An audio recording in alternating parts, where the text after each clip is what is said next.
ভালোবাসার শেষ ঠিকানা।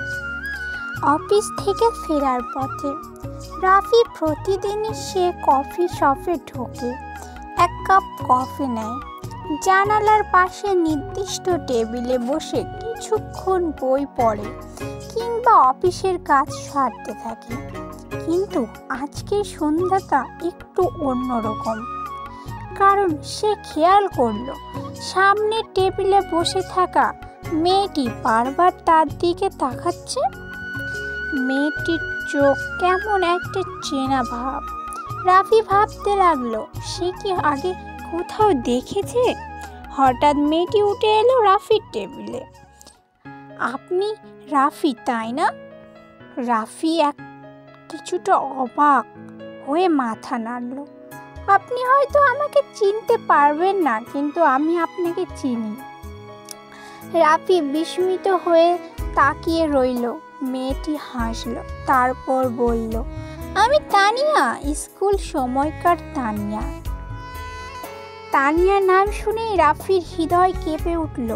মনে পড়ে গেল সেই পুরনো দিনগুলোর কথা। ক্লাস 9 থেকে 12 পর্যন্ত একসাথে পড়েছে তারা। বন্ধুটা ছিল দারুণ। তানিয়ার সঙ্গে তার কথা বলার ধরনটা ছিল অন্যরকম। কেমন একটা বিশ্বাস অনুভূতি কাজ করত সব সময়। কিন্তু তখন বয়স কম ছিল, মনের কথা বলা হয়নি কখনো। তারপর এক সময় তানিয়া পরিবার সহ অন্য শহরে চলে যায়। আজ পর্যন্ত 8 বছর পর হঠাৎ করেই তাদের দেখা। দুজনের কথায় হারিয়ে গেল পুরনো দিনের গল্প। তানিয়া বলল, সে এখন একটা মাল্টিন্যাশনাল কোম্পানিতে কাজ করে, তবে কিছুদিনের জন্য ঢাকায় এসেছে।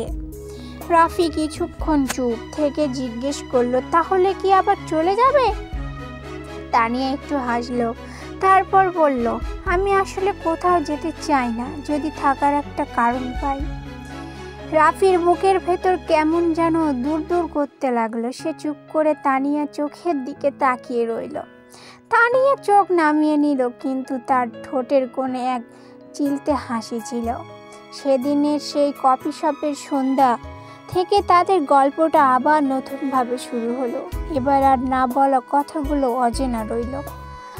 রাফি জানতে তানিয়া এবার কোথাও যাবে না, তার ভালোবাসার শেষ ঠিকানা সে পেয়ে গেছে।